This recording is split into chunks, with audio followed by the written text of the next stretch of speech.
नमस्कार दोस्तों। आज मैं आपको मुंशी प्रेमचंद की बहुत ही रोचक एवं लोकप्रिय कहानी, जिसका शीर्षक कफन है, सुनाने जा रहा हूं। एक झोंपड़े के द्वार पर बाप और बेटा दोनों एक बुझे हुए अलाव के सामने चुपचाप बैठे हुए थे और अंदर बेटे की जवान बीवी बुधिया प्रसव वेदना में पछाड़ खा रही थी। रह रहकर उसके मुंह से ऐसी दिल हिला देने वाली आवाज निकलती थी कि दोनों कलेजा थाम लेते थे। जाड़ों की रात थी। प्रकृति सन्नाटे में डूबी हुई। सारा गांव अंधकार में लय हो गया था। घीसू ने कहा, मालूम होता है बचेगी नहीं। सारा दिन दौड़ते हो गया, जा देख तो आ। माधव चिढ़कर बोला, मरना ही है तो जल्दी मर क्यों नहीं जाती? देखकर क्या करूं? तू बड़ा बेदर्द है बे। साल भर जिसके साथ सुख चैन से रहा, उसी के साथ इतनी बेवफाई। तो मुझसे तो उसका तड़पना और हाथ पांव पटकना नहीं देखा जाता। चमारों का कुनबा था और सारे गांव में बदनाम। घीसू एक दिन काम करता तो 3 दिन आराम करता। माधव इतना कामचोर था कि आध घंटे काम करता तो घंटे भर चिलम पीता। इसलिए उन्हें कहीं मजदूरी नहीं मिलती थी। घर में मुट्ठी भर भी अनाज मौजूद हो तो उनके लिए काम करने की कसम थी। जब 2-4 फाके हो जाते तो घीसू पेड़ पर चढ़कर लकड़ियां तोड़ लाता और माधव बाजार से बेच लाता। और जब तक वो पैसे रहते, दोनों इधर उधर मारे मारे फिरते। गांव में काम की कमी न थी। किसानों का गांव था। मेहनती आदमी के लिए 50 काम थे। मगर इन दोनों को उसी वक्त बुलाते जब 2 आदमियों से एक का काम पाकर भी संतोष कर लेने के सिवा और कोई चारा न होता। अगर दोनों साधु होते तो उन्हें संतोष और धैर्य के लिए संयम और नियम की बिल्कुल जरूरत न होती। ये तो इनकी प्रकृति थी। विचित्र जीवन था इनका। घर में मिट्टी के 2-4 बर्तन के सिवा कोई संपत्ति नहीं। फटे चीथड़ों से अपनी नग्नता को ढांके हुए जिए जाते थे। संसार की चिंताओं से मुक्त, कर्ज से लदे हुए। गालियां भी खाते, मार भी खाते, मगर कोई गम नहीं। दीन इतने कि वसूली की बिल्कुल आशा न रहने पर भी लोग इन्हें कुछ न कुछ कर्ज दे देते थे। मटर आलू की फसल में दूसरों के खेतों से मटर या आलू उखाड़ लाते और भून भान कर खा लेते, या 10-5 ऊख उखाड़ लाते और रात को चूसते। घीसू ने इसी आकाश वृत्ति से 60 साल की उम्र काट दी और माधव भी सपूत बेटे की तरह बाप ही के पदचिन्हों पर चल रहा था, बल्कि उसका नाम और भी उजागर कर रहा था। इस वक्त भी दोनों अलाव के सामने बैठकर आलू भून रहे थे, जो कि किसी खेत से खोद लाए थे। घीसू की स्त्री का तो बहुत दिन हुए देहांत हो गया था। माधव का ब्याह पिछले साल हुआ था। जब से ये औरत आई थी, उसने इस खानदान में व्यवस्था की नींव डाली थी और इन दोनों बेगैरतों का दोजक भरती रहती थी। जब से वो आई, ये दोनों और भी आलसी और आराम तलब हो गए थे, बल्कि कुछ अकड़ने भी लगे थे। कोई कार्य करने को बुलाता तो निर्ब्याज भाव से दुगनी मजदूरी मांगते। वही औरत आज प्रसव वेदना से मर रही थी और ये दोनों इसी इंतजार में थे कि वो मर जाए तो आराम से सोएं। घीसू ने आलू निकालकर छीलते हुए कहा, जाकर देख तो क्या दशा है उसकी। चुड़ैल का फिसाद होगा और क्या। यहां तो ओझा भी 1 रुपया मांगता है। माधव को भय था कि वो कोठरी में गया तो घीसू आलूओं का बड़ा भाग साफ कर देगा। बोला, मुझे वहां जाते डर लगता है। डर किस बात का है? मैं तो यहां हूं ही। तो तुम ही जाकर देखो ना। मेरी औरत जब मरी थी तो मैं 3 दिन तक उसके पास से हिला तक नहीं था, और फिर मुझसे लजाएगी कि नहीं? जिसका कभी मुंह नहीं देखा, आज उसका उभरा हुआ बदन देखूं। उसे तन की सुध भी तो ना होगी। मुझे देख लेगी तो खुलकर हाथ पांव भी ना पटक सकेगी। मैं सोचता हूं कोई बाल बच्चा हो गया तो क्या होगा। सोंठ, गुड़, तेल कुछ भी तो नहीं है घर में। सब कुछ आ जाएगा, भगवान दें तो। जो लोग अभी 1 पैसा नहीं दे रहे हैं, वे ही कल बुलाकर रुपए देंगे। मेरे 9 लड़के हुए, घर में कभी कुछ न था, मगर भगवान ने किसी न किसी तरह बेड़ा पार ही लगाया। जिस समाज में रात दिन मेहनत करने वालों की हालत उनकी हालत से कुछ बहुत अच्छी न थी, और किसानों के मुकाबले में वे लोग जो किसानों की दुर्बलताओं से लाभ उठाना जानते थे, कहीं ज्यादा संपन्न थे, वहां इस तरह की मनोवृत्ति का पैदा हो जाना कोई अचरज की बात न थी।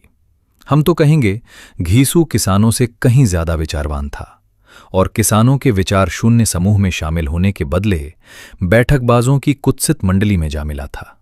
हाँ, उसमें ये शक्ति न थी कि बैठकबाजों के नियम और नीति का पालन करता। इसलिए जहां उसकी मंडली के और लोग गांव के सरगना और मुखिया बने हुए थे, उस पर सारा गांव उंगली उठाता था।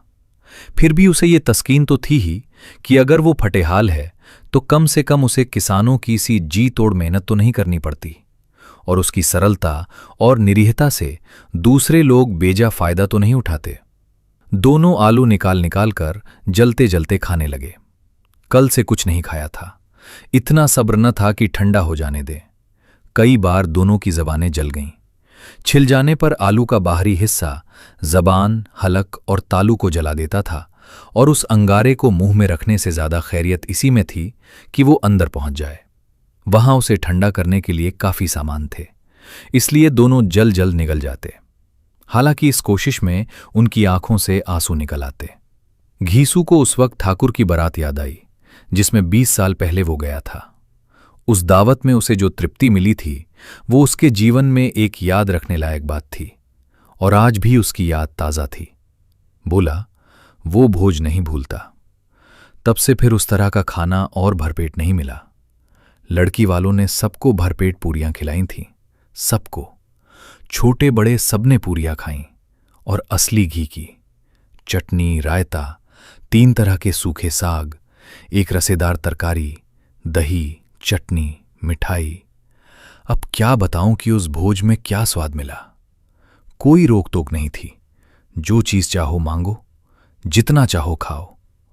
लोगों ने ऐसा खाया कि किसी से पानी न पिया गया। मगर परोसने वाले हैं कि पत्तल में गरम गरम गोल गोल सुवासित कचौड़ियां डाल देते हैं। मना करते हैं कि नहीं चाहिए, पत्तल पर हाथ रोके हुए हैं, मगर वो हैं कि दिए जाते हैं। और जब सबने मुंह धो लिया तो पान इलायची भी मिली, मगर मुझे पान लेने की कहां सुध थी। खड़ा हुआ ना जाता था, चटपट जाकर अपने कंबल पर लेट गया। ऐसा दिल दरियाव था वो ठाकुर। माधव ने इन पदार्थों का मन ही मन मजा लेते हुए कहा, अब हमें कोई ऐसा भोज नहीं खिलाता। अब कोई क्या खिलाएगा? वो जमाना दूसरा था। अब तो सबको किफायत सूझती है। शादी ब्याह में मत खर्च करो, क्रियाकर्म में मत खर्च करो। पूछो, गरीबों का माल बटोर बटोर कर कहाँ रखोगे? बटोरने में तो कमी नहीं है, हां, खर्च में किफायत सूझती है। तुमने एक 20 पूरियां खाई होंगी। 20 से ज्यादा खाई थीं। मैं 50 खा जाता। 50 से कम मैंने ना खाई होंगी। अच्छा पका था। तू तो मेरा आधा भी नहीं है। आलू खाकर दोनों ने पानी पिया और वहीं अलाव के सामने अपनी धोतियां ओढ़कर पांव पेट में डाले सो रहे, जैसे 2 बड़े बड़े अजगर गेंडुलियां मारे पड़े हों। और बुधिया अभी तक करा रही थी। 2 सवेरे माधव ने कोठरी में जाकर देखा तो उसकी स्त्री ठंडी हो गई थी। उसके मुंह पर मक्खियां बिनक रही थीं। पथराई हुई आंखें ऊपर टंगी हुई थीं। सारी देह धूल से लथपथ हो रही थी। उसके पेट में बच्चा मर गया था। माधव भागा हुआ घीसू के पास आया। फिर दोनों जोर जोर से हाय हाय करने और छाती पीटने लगे। पड़ोस वालों ने ये रोना धोना सुना तो दौड़े हुए आए और पुरानी मर्यादा के अनुसार इन अभागों को समझाने लगे। मगर ज्यादा रोने पीटने का अवसर न था। कफन की और लकड़ी की फिक्र करनी थी। घर में तो पैसा इस तरह गायब था जैसे चील के घोंसले में मांस। बाप बेटे रोते हुए गांव के जमींदार के पास गए। वो इन दोनों की सूरत से नफरत करते थे। कई बार इन्हें अपने हाथों से पीट चुके थे, चोरी करने के लिए, वादे पर काम पर न आने के लिए। पूछा, क्या है बे गिसुआ, रोता क्यों है?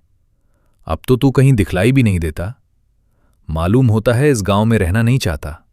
घीसू ने जमीन पर सिर रखकर आंखों में आंसू भरे हुए कहा, सरकार, बड़ी विपत्ति में हूं। माधव की घरवाली रात को गुजर गई। रात भर तड़पती रही सरकार। हम दोनों उसके सिरहाने बैठे रहे। दवा दारू जो कुछ हो सका सब कुछ किया। मुदा वो हमें दगा दे गई। अब कोई एक रोटी देने वाला भी न रहा मालिक। तबाह हो गए, घर उजड़ गया। आपका गुलाम हूं, अब आपके सिवा कौन उसकी मिट्टी पार लगाएगा? हमारे हाथ में तो जो कुछ था वो सब तो दवा दारू में उड़ गया। सरकार ही की दया होगी तो उसकी मिट्टी उठेगी। आपके सिवा किसके द्वार पर जाऊं? जमींदार साहब दयालु थे, मगर घीसू पर दया करना काले कंबल पर रंग चढ़ाना था। जी में तो आया कह दें, चल दूर हो यहां से। यूं तो बुलाने से भी नहीं आता। आज जब गरज पड़ी तो आकर खुशामद कर रहा है। हरामखोर कहीं का, बदमाश। लेकिन ये क्रोध या दंड देने का अवसर न था। जी में कुड़ते हुए 2 रुपए निकालकर फेंक दिए, मगर सांत्वना का एक शब्द भी मुंह से ना निकला। उसकी तरफ ताका तक नहीं, जैसे सिर का बोझ उतारा हो। जब जमींदार साहब ने 2 रुपए दिए तो गांव के बनिए महाजनों को इनकार का साहस कैसे होता। गीसू जमींदार के नाम का डिंडोरा भी पीटना खूब जानता था। किसी ने 2 आने दिए, किसी ने 4 आने। 1 घंटे में घीसू के पास 5 रुपए की अच्छी रकम जमा हो गई। कहीं से अनाज मिल गया, कहीं से लकड़ी, और दोपहर को घीसू और माधव बाजार से कफन लाने चले। इधर लोग बांस वास काटने लगे। गांव की नरमदिल स्त्रियां आ आकर लाश देखती थीं और उसकी बेकसी पर 2 बूंद आंसू गिराकर चली जाती थीं। 3 बाजार में पहुंचकर घीसू बोला, लकड़ी तो उसे जलाने भर को मिल गई है, क्यों माधव? माधव बोला, हां, लकड़ी तो बहुत है, अब कफन चाहिए। तो चलो कोई हल्का सा कफन ले ले। हां, और क्या, लाश उठते उठते रात हो जाएगी। रात को कफन कौन देखता है? कैसा बुरा रिवाज है कि जिसे जीते जी तन ढांकने को चीथरा भी ना मिले, उसे मरने पर नया कफन चाहिए। कफन लाश के साथ जल ही तो जाता है, और क्या रखा रहता है। यही 5 रुपए पहले मिलते तो कुछ दवा दारू कर लेते। दोनों एक दूसरे के मन की बात ताड़ रहे थे। बाजार में इधर उधर घूमते रहे। कभी इस बाजार की दुकान पर गए, कभी उसकी दुकान पर। तरह तरह के कपड़े, रेशमी और सूती देखे, मगर कुछ जचा नहीं। यहां तक कि शाम हो गई। तब दोनों न जाने किस देवी प्रेरणा से एक मधुशाला के सामने जा पहुंचे और जैसे किसी पूर्व निश्चित व्यवस्था से अंदर चले गए। वहां जरा देर तक दोनों असमंजस में खड़े रहे। फिर घीसू ने गद्दी के सामने जाकर कहा, साहू जी, एक बोतल हमें भी देना। इसके बाद कुछ चिखौना आया, तली हुई मछली आईं, और दोनों बरामदे में बैठकर शांतिपूर्वक पीने लगे। कई कुज्जियां ताबड़तोड़ पीने के बाद दोनों सुरूर में आ गए। घीसू बोला, कफन लगाने से क्या मिलता, आखिर जल ही तो जाता, कुछ बहू के साथ तो ना जाता। माधव आसमान की तरफ देखकर बोला, मानो देवताओं को अपनी निष्पापता का साक्षी बना रहा हो। दुनिया का दस्तूर है, मैं ही लोग बामनों को हजारों रुपए क्यों दे देते हैं? कौन देखता है परलोक में मिलता है या नहीं? बड़े आदमियों के पास धन है फूके, हमारे पास फूकने को क्या है? लेकिन लोगों को जवाब क्या दोगे? लोग पूछेंगे नहीं, कफन कहाँ है? घीसू हंसा, अबे कह देंगे कि रुपए कमर से खिसक गए, बहुत ढूंढा मिले नहीं। लोगों को विश्वास ना आएगा, लेकिन फिर वही रुपए देंगे। माधव भी हंसा, इस अनपेक्षित सौभाग्य पर बोला, बड़ी अच्छी थी बेचारी, मरी तो खूब खिला पिलाकर। आधी बोतल से ज्यादा उड़ गई। घीसू ने 2 सेर पूरियां मंगाई, चटनी, अचार, कलेजिया। शराब खाने के सामने ही दुकान थी। माधव लपक कर 2 पत्तलों में सारे सामान ले आया। पूरा 1.5 रुपया खर्च हो गया। सिर्फ थोड़े से पैसे बच रहे। दोनों इस वक्त इस शान में बैठे पूरियां खा रहे थे जैसे जंगल में कोई शेर अपना शिकार उड़ा रहा हो। न जवाबदेही का खौफ था, न बदनामी की फिक्र। इन भावनाओं को उन्होंने बहुत पहले ही जीत लिया था। गीसू दार्शनिक भाव से बोला, हमारी आत्मा प्रसन्न हो रही है तो क्या उसे पुण्य न होगा?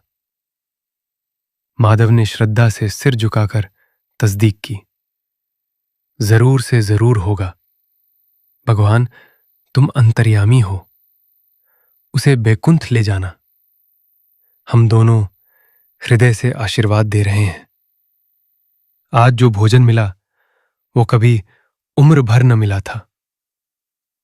एक क्षण के बाद माधव के मन में एक शंका जागी। बोला, क्यों दादा, हम लोग भी एक न एक दिन वहां जाएंगे ही?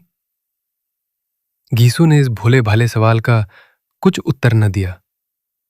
वो परलोक की बातें सोचकर इस आनंद में बाधा न डालना चाहता था। जो वहां वो हम लोगों से पूछे कि तुमने हमें कफन क्यों नहीं दिया, तो क्या कहोगे? कहेंगे तुम्हारा सिर।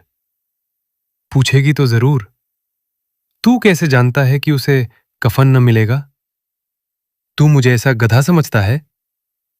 60 साल क्या दुनिया में घास खोदता रहा हूं? उसको कफन मिलेगा और बहुत अच्छा मिलेगा। माधव को विश्वास ना आया। बोला, कौन देगा? रुपए तो तुमने चट कर दिए। वो तो मुझसे पूछेगी। उसकी मांग में तो सेंदूर मैंने डाला था। कौन देगा बताते क्यों नहीं? वही लोग देंगे जिन्होंने अब की दिया। हां, अब की रुपए हमारे हाथ ना आएंगे। ज्यों ज्यों अंधेरा बढ़ता था और सितारों की चमक तेज होती थी, मधुशाला की रौनक भी बढ़ती जाती थी। कोई गाता था, कोई डींग मारता था, कोई अपने संगी के गले लिपटा जाता था, कोई अपने दोस्त के मुंह में कुल्हड़ लगाई देता था। वहां के वातावरण में सुरूर था, हवा में नशा। कितने तो यहां आकर एक चुल्लू में मस्त हो जाते थे। शराब से ज्यादा यहां की हवा उन पर नशा करती थी। जीवन की बाधाएं यहां खींच लाती थीं और कुछ देर के लिए ये भूल जाते थे कि वे जीते हैं या मरते हैं, या न जीते हैं न मरते हैं। और ये दोनों बाप बेटे अब भी मजे ले लेकर चुस्कियां ले रहे थे। सबकी निगाहें इनकी ओर जमी हुई थीं। दोनों कितने भाग्य के बली हैं। पूरी बोतल बीच में है। भरपेट खाकर माधव ने बची हुई पूरियों का पत्तल उठाकर एक भिखारी को दे दिया, जो खड़ा इनकी ओर भूखी आंखों से देख रहा था और देने के गौरव, आनंद और उल्लास का अपने जीवन में पहली बार अनुभव किया। गीसू ने कहा, ले जा, खूब खा और आशीर्वाद दे। जिसकी कमाई है वो तो मर गई, मगर तेरा आशीर्वाद उसे जरूर पहुंचेगा। रोए रोए से आशीर्वाद दो, बड़ी गाढ़ी कमाई के पैसे हैं। माधव ने फिर आसमान की तरफ देखकर कहा, वो बैकुंठ में जाएगी दादा, बैकुंठ की रानी बनेगी। गीसू खड़ा हो गया और जैसे उल्लास की लहरों में तैरता हुआ बोला, हां बेटा, बैकुंठ में जाएगी। किसी को सताया नहीं, किसी को दबाया नहीं। मरते मरते हमारी जिंदगी की सबसे बड़ी लालसा पूरी कर गई। वो न बैकुंठ जाएगी तो क्या ये मोटे मोटे लोग जाएंगे जो गरीबों को दोनों हाथों से लूटते हैं और अपने पाप को धोने के लिए गंगा में नहाते हैं और मंदिरों में जल चढ़ाते हैं। श्रद्धालुता का ये रंग तुरंत ही बदल गया। ओ स्थिरता नशे की खासियत है। दुख और निराशा का दौरा हुआ। माधव बोला, मगर दादा, बेचारी ने जिंदगी में बड़ा दुख भोगा, कितना दुख झेलकर मरी। वो आंखों पर हाथ रखकर रोने लगा, चीखें मार मार कर। घीसू ने समझाया, क्यों रोता है बेटा? खुश हो कि वो माया जाल से मुक्त हो गई, जंजाल से छूट गई। बड़ी भाग्यवान थी जो इतनी जल्द माया मोह के बंधन तोड़ दिए। और दोनों खड़े होकर गाने लगे, ठगिनी क्यों नैना झमकावे, ठगिनी। पियक्कड़ों की आंखें इनकी ओर लगी हुई थी और ये दोनों अपने दिल में मस्त गाए जाते थे। फिर दोनों नाचने लगे, उछले भी, कूदे भी, गिरे भी, मटके भी, भाव भी बनाए, अभिनय भी किए और आखिर नशे में मदमस्त होकर वहीं गिर पड़े। दोस्तों, अगर आपको ऐसे ही रोचक, मार्मिक और दिल को छू लेने वाली कहानियां पसंद है, जो सिर्फ मनोरंजन ही नहीं बल्कि जीवन की गहरी सीख भी देती हैं, तो इस वीडियो को लाइक जरूर करें। और अगर आप हमारे चैनल पर नए हैं तो अभी सब्सक्राइब कर लीजिए, ताकि आने वाली हर नई कहानी और प्रेरणादायक वीडियो सबसे पहले आप तक पहुंच सके। आपका एक छोटा सा सपोर्ट हमें और भी बेहतरीन कहानियां आप तक लाने की प्रेरणा देता है। धन्यवाद। फिर मिलेंगे एक नई कहानी के साथ।